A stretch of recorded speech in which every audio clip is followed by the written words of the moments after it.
Seorang wartawan di Kabupaten Karo, Sumatera Utara, Riko Sempurna Pasaribu meninggal dunia bersama 3 anggota keluarganya pada Kamis 27 Juni kemarin.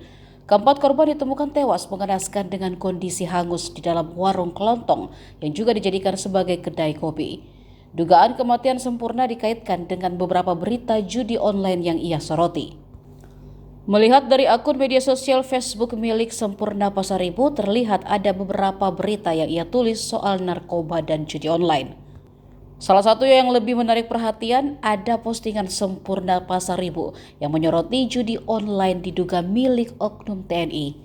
Isi sorotannya yakni adanya lokasi perjudian di depan asrama Batalion 125 Simbi Sakaro.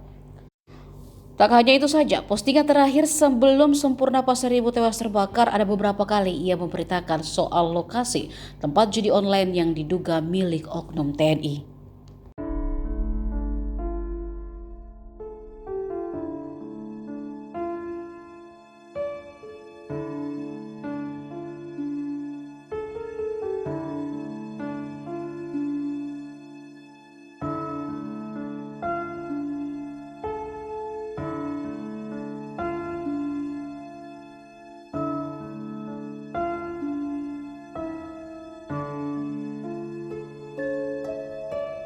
Download Tribun X sekarang, menghadirkan lokal menjadi Indonesia.